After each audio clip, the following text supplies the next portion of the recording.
ఓం శాంతి 20/11/2023 సాకార ఈశ్వరీయ మధుర మహావాక్యాలు. మధురమైన పిల్లలారా, సదా ఆరోగ్యవంతులుగా ఐశ్వర్యవంతులుగా అయ్యేందుకు ఇప్పుడు మీరు ప్రత్యక్షంగా మీ తనువు, మనస్సు, ధనాలను బీమా చేయండి. ఈ సమయంలోనే ఈ బేహద్ ఇన్సూరెన్స్ బాబా దగ్గర జరుగుతుంది. ప్రశ్న: పరస్పరము ఏ స్మృతిని ఇప్పించుకుంటూ ఉన్నతిని పొందాలి? జవాబు: ఇప్పుడు నాటకం పూర్తి అయింది, తిరిగి ఇంటికి వెళ్ళాలి అని ఒకరికొకరు స్మృతిని ఇప్పించుకోండి, జ్ఞాపకం చేసుకోండి, ఇతరులకు జ్ఞాపకం చేయించండి. అనేక మార్లు ఈ పాత్రను అభినయించాము. 84 జన్మలు పూర్తి చేశాము. ఇప్పుడు శరీర రూపీ వస్త్రాన్ని వదిలి ఇంటికి వెళ్తాము అన్న స్మృతిని ఒకరికొకరు ఇప్పించుకోండి. ఇదే ఆత్మిక సమాజ సేవకులైన మీ సేవ. మీరు ఆత్మిక సమాజ సేవకులు. అందరికీ దేహ సహితంగా సర్వ సంబంధాలను వదిలి తండ్రి మరియు ఇంటిని తలంపు చెయ్యండి అన్న సందేశాన్ని ఇస్తూ ఉండండి. ఒకటి, మీకు మీరు స్మృతి ఇప్పించుకోవాలి, బ్రాహ్మణులు బ్రాహ్మణులకి. ఇంకొకటి, సందేశం కూడా అందరికీ ఇవ్వాలి. పాట: ఆకాశ సింహాసనాన్ని వదిలి రండి. ఓం శాంతి. ఎక్కడైతే గీతా పాఠశాలలు ఉంటాయో అక్కడ తరచుగా ఈ పాట పాడుతూ ఉంటారు. గీతను వినిపించేవారు మొదట ఈ పాటను పాడతారు, కానీ ఎవరిని పిలుస్తున్నారో వారికి తెలియదు. ఇది ధర్మగ్లాని సమయం. మొదట ప్రార్థన చేస్తారు, తర్వాత రండి, పాపాలు చాలా పెరిగిపోయాయి, వచ్చి గీతా జ్ఞానాన్ని వినిపించండి అని పిలుస్తారు. అప్పుడు బాబా అవును వస్తాను అని జవాబునిస్తారు. ఎప్పుడైతే భారత్వాసులు పాపాత్ములుగా దుఃఖితులుగా అవుతారో, ధర్మగ్లాని జరుగుతుందో అప్పుడు నేను వస్తాను. నా స్వరూపం మార్చుకోవాల్సి పడుతుంది. తప్పకుండా మనుష్య శరీరంలోనే వస్తాను. రూపాన్ని అయితే ఆత్మలందరూ మార్చుకుంటారు. ఆత్మలైన మీరు నిజానికి నిరాకారులు. మళ్ళీ ఇక్కడికి వచ్చి సాకారులుగా అవుతారు, మనుష్యులుగా పిలువబడతారు. ఇప్పుడు మనుష్యులు పాపాత్ములుగా పతితులుగా అయినందున నేను కూడా నా రూపాన్ని రచించవలసి వచ్చింది. ఎలా మీరు నిరాకారుల నుండి సాకారులుగా అయినారో అలాగే నేను కూడా అవ్వాల్సి ఉంటుంది. ఈ పతిత ప్రపంచంలోకి శ్రీకృష్ణుడు రాలేడు.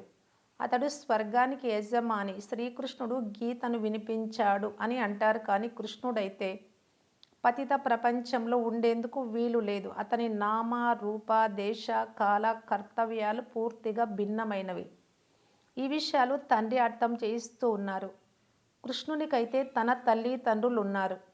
అతడు తన తల్లి గర్భం నుండి ఆ రూపాన్ని పొందాడు. నేనైతే గర్భంలోకి వెళ్ళను. నాకు రావడానికి రథం తప్పకుండా కావాలి. నేను బ్రహ్మ అనేక జన్మల అంతిమ జన్మలో ప్రవేశిస్తాను. మొదటి నెంబర్ శ్రీకృష్ణుడి జన్మ. ఇతని అనేక జన్మల చివరి జన్మ ఈ 84వ జన్మ. కావున నేను ఇతనిలోనే వస్తాను. ఇతనికి తన జన్మల గురించి తెలియదు. నాకు నా జన్మల గురించి తెలియదు అని శ్రీకృష్ణుడైతే అనడు కదా. నేను ఎవరిలో అయితే ప్రవేశించానో అతనికి తన జన్మల గురించి తెలియదు అని నాకు తెలుసు అని భగవంతుడు అంటారు. కృష్ణుడు రాజధానికి అధిపతి. సత్యుగంలో సూర్యవంశ రాజ్యం విష్ణుపురి ఉంటుంది. లక్ష్మీనారాయణలను విష్ణువు అని అంటారు. ఎక్కడ ఉపన్యసించినా ఈ ఒక్క పాట, ఈ రికార్డ్ చాలు. ఆకాశ సింహాసనాన్ని వదిలి రండి అనే పాట.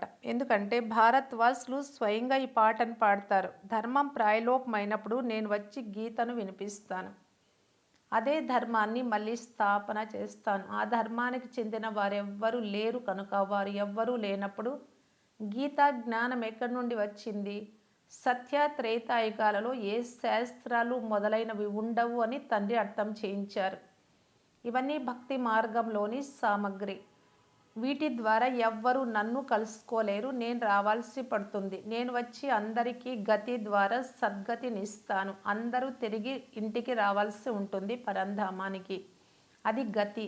గతిలోకి వెళ్ళి ఆ తర్వాత స్వర్గంలోకి రావాలి. ముక్తిలోకి వెళ్ళి తర్వాత జీవన్ముక్తిలోకి రావాలి. ఒక్క క్షణంలో జీవన్ముక్తి లభించగలదు అని తండ్రి చెప్తున్నారు. గృహస్థ వ్యవహారంలో ఉంటున్న ఒక్క క్షణంలో జీవన్ముక్తులు అంటే దుఃఖరహితులు అని గాయనం చేయబడింది. సన్యాసులైతే జీవన్ముక్తులుగా చేయలేరు. వారు జీవన్ముక్తిని అస్సలు అంగీకరించరు. ఈ సన్యాసుల ధర్మం అయితే సత్యుగంలో ఉండనే ఉండదు. సన్యాస ధర్మం తర్వాత వస్తుంది. ఇస్లామీయులు, బౌద్ధులు వీరంతా సత్యుగంలోకి రారు. ఇప్పుడు ఇతర ధర్మాలన్నీ ఉన్నాయి కానీ దేవీ దేవత ధర్మం లేదు. వారంతా ఇతర ధర్మాలలోకి ద్వాపరయుగం నుండి వెళ్ళిపోయారు. అందరూ కాదు, కొద్దిమంది. తమ ధర్మం గురించి వారికి తెలియదు. ఎవ్వరూ తమను తాము దేవీ దేవతా ధర్మం వారము అని అనుకోవడం లేదు. జై హింద్ అని అంటారు. ఇప్పుడు అసలు విజయం లేనే లేదు. భారత విజయం మరియు భారత ఓటమి ఎప్పుడు జరుగుతుందో ఎవ్వరికీ తెలియదు. రాజ్య భాగ్యం లభించినప్పుడు భారతదేశానికి విజయం కలుగుతుంది. అప్పుడే పాత ప్రపంచ వినాశనం అవుతుంది. ఓడించేది రావణుడు, విజయము కలుగజేసేది రాముడు. జై భారత్ అని అంటారు, జై హింద్ అని అనరు. పదాలను మార్చేశారు. గీతలో మంచి మంచి పదాలు ఉన్నాయి. భగవంతుడు శ్రేష్ఠాతి శ్రేష్టమైన వారు. నాకు ఏ తల్లి తండ్రులు లేరు అని తండ్రి అంటారు. నా రూపాన్ని నేనే తయారు చేసుకోవాల్సి పడుతుంది. నేను బ్రహ్మలో ప్రవేశం చేస్తాను అని శివబాబా అంటున్నారు. కృష్ణుడికి తన తల్లి జన్మనిచ్చింది. తండ్రి చెప్తున్నారు, నేను రచయితను. ఈ శాస్త్రాలన్నీ భక్తి మార్గం కొరకు డ్రామా అనుసారంగా తయారు చేయబడ్డాయి. ఈ గీత, భాగవతము మొదలైనవన్నీ దేవతా ధర్మం పైననే తయారు చేయబడినాయి. తండ్రి ఏదైతే దేవీ దేవతా ధర్మాన్ని స్థాపించారో అది ఇప్పుడు గడిచిపోయింది. మళ్ళీ భవిష్యత్తులో ఉంటుంది. ఆది మధ్య అంత్యాలను భూత వర్తమాన భవిష్య కాలాలు అని అంటారు. ఇక్కడ ఆది మధ్యాల అంతాల అర్థమే వేరు. ఏదైతే జరిగిపోయిందో అదే మళ్ళీ వర్తమానంగా అవుతుంది. భూతకాలపే కథలు వింటూ ఉంటారో అవన్నీ మళ్ళీ భవిష్యత్తులో పునరావృతం అవుతాయి. ఈ మాటలను మనుషులు అర్థం చేసుకోలేరు. గడిచిపోయిన కథలను బాబా వర్తమానంలో వినిపిస్తారు. అవే భవిష్యత్తులో మళ్ళీ పునరావృతం అవుతాయి. ఇది అర్థం చేసుకునేందుకు చాలా స్వచ్ఛమైన బుద్ధి ఉండాలి. ఎక్కడికైనా మిమ్మల్ని ఆహ్వానించినట్లయితే పిల్లలు వెళ్ళి భాషణ చేయాలి. పిల్లలు తండ్రిని ప్రత్యక్షం చేస్తారు. తమ తండ్రి ఎవరో పిల్లలు తెలుపుతారు. తండ్రి అయితే తప్పకుండా కావాలి. తండ్రి లేరు అంటే వారసత్వం ఎలా తీసుకుంటారు? పిల్లలైన మీరు చాలా శ్రేష్ఠాతి శ్రేష్టమైన వారు. కానీ గొప్ప వ్యక్తులకు కూడా గౌరవం ఇవ్వాల్సి ఉంటుంది. మీరందరికీ తండ్రి పరిచయమును ఇవ్వాలి. అందరూ గాడ్ ఫాదర్ను పిలుస్తారు. ఓ గాడ్ ఫాదర్ రండి అని ప్రార్థన చేస్తారు. కానీ వారెవరు? మీరు శివబాబాను, శ్రీకృష్ణుణ్ణి కూడా మహిమ చేయాలి. భారతదేశాన్ని కూడా మహిమ చేయాలి. భారతదేశం శివాలయం, స్వర్గంగా ఉండేది. 5000 సంవత్సరాల ముందు దేవీ దేవతల రాజ్యం ఉండేది. దానిని ఎవరు స్థాపన చేశారు? తప్పకుండా శ్రేష్ఠాతి శ్రేష్టమైన భగవంతుడే. శ్రేష్ఠాతి శ్రేష్టమైన నిరాకార పరంపిత పరమాత్మను శివాయ నమః అని అంటారు. కానీ భారతవాసులు శివ జయంతిని ఆచరిస్తారు. శివుడు ఎప్పుడు వచ్చారో ఎవ్వరికీ తెలియదు. తప్పకుండా స్వర్గానికి ముందు సంగమయుగంలో వచ్చి ఉంటారు. తండ్రి అంటున్నారు, కల్పము కల్పపు సంగమయుగంలో నేను వస్తాను, అంతేకాని ప్రతి యుగంలో రాను. ఒకవేళ ప్రతి యుగంలో అని చెప్పిన 4 అవతారాలు మాత్రమే ఉండాలి కదా 4 యుగాలకు. మరి ఎన్ని అవతారాలు చూపిస్తూ ఉన్నారు? శ్రేష్ఠాతి శ్రేష్టమైన వారు ఒక్క తండ్రి మాత్రమే. వారే స్వర్గ రచయిత. భారతదేశం స్వర్గంగా ఉండేది, నిర్వికారిగా ఉండేది. మళ్ళీ అక్కడ ఎలా జన్మ తీసుకుంటారు అనే ప్రశ్న రాకూడదు. అక్కడ ఏ నియమము పద్ధతులు ఉన్నాయో అవే జరుగుతాయి. మీరు వాటి గురించి ఎందుకు చింత చేస్తారు? మొదట మీరు తండ్రిని తెలుసుకోండి. అక్కడ ఆత్మ జ్ఞానం ఉంటుంది. మనం ఆత్మలము ఒక శరీరాన్ని వదిలి మరొక శరీరాన్ని ధరిస్తాము. అందులో దుఃఖించే మాటే లేదు.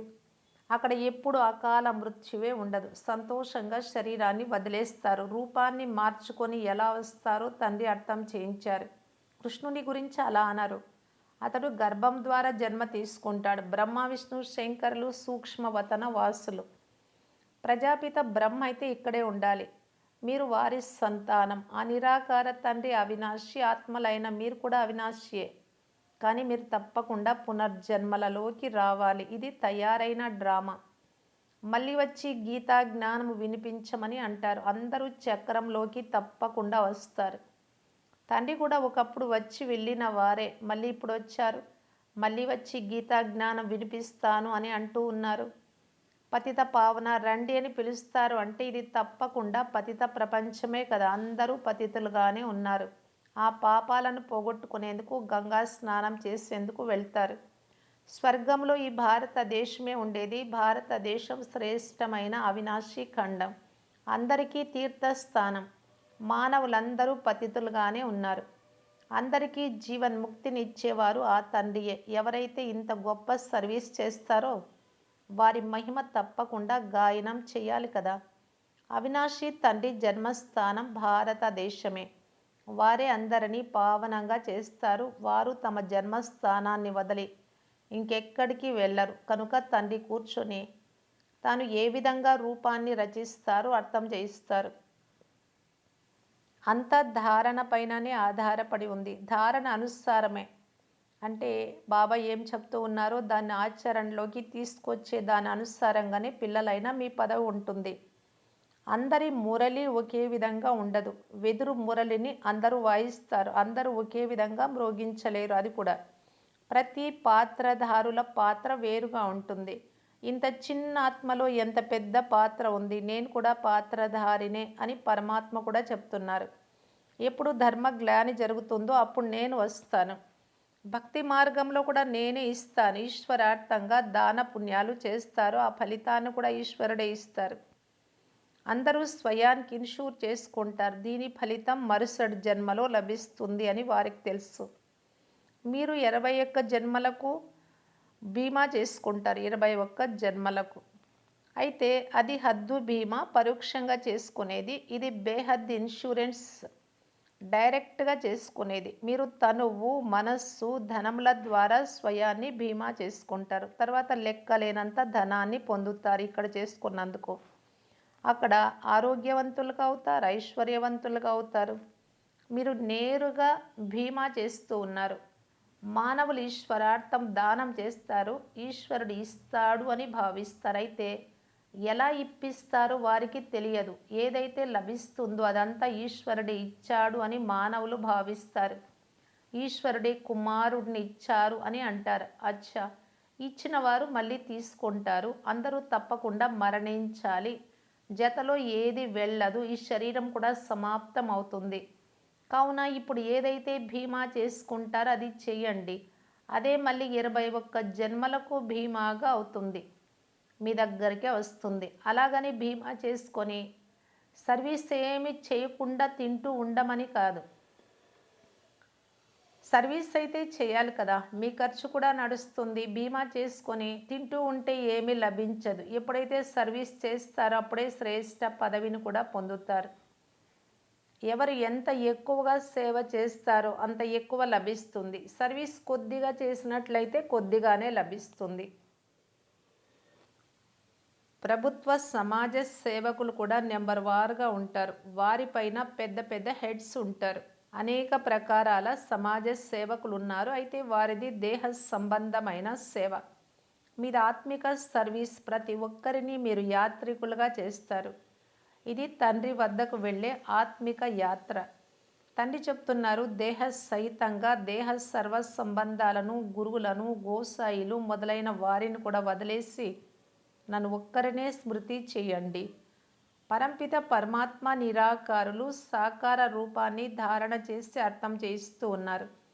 నేను లోనుగా తీసుకుంటాను, ప్రకృతిని ఆధారంగా తీసుకుంటాను అని వారు చెప్తారు. మీరు కూడా అశరీరిగా వచ్చారు. ఇప్పుడు అందరూ అశరీరిగా తిరిగి వెళ్ళాలి. మృత్యువు ఎదురుగా నిలబడి ఉంది అని అన్ని ధర్మాల వారికి చెప్తారు.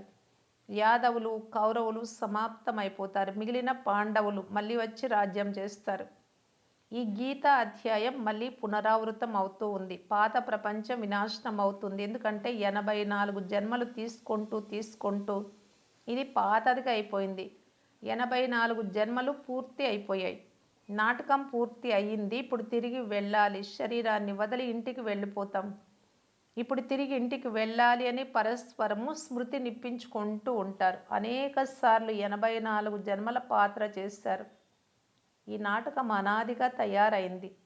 ఎవరెవరు ఏ ఏ ధర్మాల వారుగా ఉంటారో వారు వారి వారి సెక్షన్లలోకి వెళ్ళాలి. దేవీ దేవత ధర్మం ఏదైతే అదృశ్యమైందో దాని కొరకు అంటు కట్టబడుతోంది. ఎవరైతే పుష్పాలుగా ఉంటారో వారు వచ్చేస్తారు. మంచి మంచి పుష్పాలు వచ్చేస్తాయి. మాయా తుఫాను వచ్చినట్లయితే మళ్ళీ పడిపోతారు. మళ్ళీ జ్ఞానం అనే సంజీవని మూలిక లభిస్తూనే లేచి నిల్చుంటారు. మీరు శాస్త్రాలు చదువుతూ వచ్చారు, ఇతనికి గురువులు మొదలైన వారు ఉండేవారు అని తండ్రి కూడా చెప్తున్నారు. గురువుల సహితంగా అందరికీ సద్గతినిచ్చేవారు శివబాబానే. ఒక సెకండ్లో ముక్తి, జీవన్ముక్తి. రాజా రాణులదైతే ప్రవృత్తి మార్గం, నిర్వికారి ప్రవృత్తి మార్గం ఉండేది. ఇప్పుడు సంపూర్ణ వికారీగా ఉంది. అక్కడ రావణ రాజ్యం ఉండదు. రావణ రాజ్యం అర్ధకల్పం నుండి ప్రారంభం అవుతుంది. భారత్ వాసులే రావణుడి చేతిలో ఓడిపోతారు. మిగిలిన అన్ని ధర్మాల వారు వారి వారి సమయాలలో సతో రజో తమోలలోకి వస్తారు. మొదట సుఖంలో ఉంటారు, తర్వాత దుఃఖంలోకి వస్తారు. ముక్తి తర్వాత జీవన్ముక్తి ఉండనే ఉంటుంది. ఈ సమయంలో అందరూ తమో ప్రధానంగా పతనావస్థలో ఉన్నారు. ప్రతి ఆత్మ ఒక శరీరాన్ని వదిలి మళ్ళీ మరో కొత్త శరీరాన్ని తీసుకుంటుంది. తండ్రి చెప్తున్నారు, నేను జనన మరణాలలోకి రాను. నాకు తండ్రి ఎవ్వరూ లేరు. మిగిలిన అందరికీ తండ్రి ఉంటారు. కృష్ణుని జన్మ తల్లి గర్భం నుండే జరుగుతుంది. ఈ బ్రహ్మయే రాజ్యం తీసుకున్నప్పుడు గర్భం నుండి జన్మ తీసుకుంటాడు. ఇతడే పాత నుండి క్రొత్తగా అవుతాడు. 84 జన్మలు తీసుకున్న పురాతనమైన వాడు. కొంతమందికి అతి కష్టంతో యథార్థంగా బుద్ధిలో కూర్చుంటుంది, నష ఎక్కుతుంది. ఇది సువాసన ఇచ్చే కస్తూరి జ్ఞానం. మంచిది. మధురాతి మధురమైన అపురూపమైన పిల్లలకు మాతాపిత బాప్దాదాల ప్రియ స్మృతులు మరియు గుడ్ మార్నింగ్. ఆత్మిక పిల్లలకు ఆత్మిక తండ్రి నమస్తే. ధారణ కొరకు ముఖ్య సారం. ఫస్ట్ పాయింట్, ఆత్మిక సమాజ సేవకులుగా అయ్యి అందరికీ ఆత్మిక యాత్రను నేర్పించాలి. తమ దేవీ దేవత ధర్మానికి అంటుకట్టాలి. సెకండ్ పాయింట్, మీ స్వచ్ఛమైన బుద్ధి ద్వారా తండ్రిని ప్రత్యక్షం చేయాలి. మొదట స్వయంలో ధారణ చేసి మళ్ళీ ఇతరులకు వినిపించాలి. వరదానము, వాచాతో పాటు మనసా ద్వారా శక్తిశాలి సేవ చేసే సహజ సఫలతా మూర్తిభవ. ఎలాగైతే వాచా సేవలు నోటి ద్వారా సేవ చేసే దాంట్లో సదా బిజీగా ఉండే అనుభవీలుగా అయ్యారో అలా ప్రతి సమయము వాచాతో పాటు మనసా సేవ కూడా స్వతహాగా జరుగుతూ ఉండాలి. మనసా సేవ అనగా ప్రతి సమయం ప్రతి ఆత్మ పట్ల స్వతహాగా శుభ భావన మరియు శుభ కామనల శుద్ధ వైబ్రేషన్లు స్వయానికి మరియు ఇతరులకు అనుభవం కావాలి. ఇది మనసా సేవ అంటే. వాచా సేవ తెలుసు, మనసా సేవ అంటే ప్రతి సమయము, అప్పుడప్పుడు కాదు, ప్రతి సమయము ప్రతి ఆత్మ పట్ల ఆటోమేటిక్గా మన నుంచి స్వతహాగానే శుభ భావన శుభ కామనల యొక్క శుద్ధ వైబ్రేషన్లు స్వయానికి అనుభవం కావాలి, ఇతరులకు కూడా అనుభవం కావాలి. మనస్సు ద్వారా ప్రతి సమయం సర్వాత్మల పట్ల ఆశీర్వాదాలు వెలువడుతూ ఉండాలి. మనసా సేవ చేస్తూ ఉంటే వాచా శక్తి జమ అవుతుంది. అంతేకాక ఈ మనస్సు యొక్క శక్తిశాలి సేవ సహజంగా సఫలతామూర్తిగా తయారు చేస్తుంది. స్లోగన్, తమ ప్రతి నడవడిక ద్వారా తండ్రి పేరును ప్రసిద్ధం చేసేవారే సత్యమైన ఈశ్వరీయ సేవాదారులు. అవ్యక్త ఇషారా,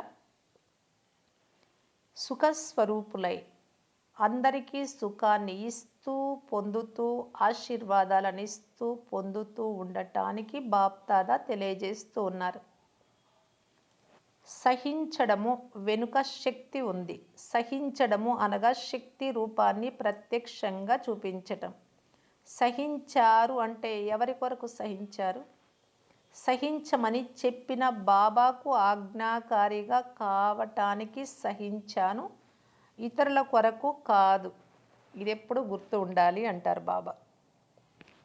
నేను బాబా ఆజ్ఞ అనుసారంగా బాబా సహనంగా ఉండండి, సహనంగా ఉండండి అంటారు.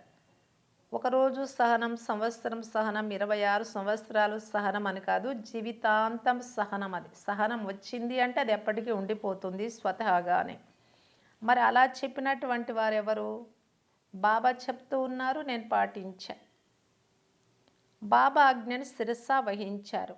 బాబా ఆజ్ఞ ప్రకారంగా నడుచుకున్నందుకు ఆశీర్వాదాలు తప్పక లభిస్తాయి. బాబా నుండి లభిస్తాయి. సచ్చే దిల్ పర్ సాహిబ్ రాజీ అవుతారు. ఇంకా ఎవరి పట్ల సహించామో వారు కూడా మనకి ఆశీర్వాదాలు ఇస్తారు. ఓం శాంతి.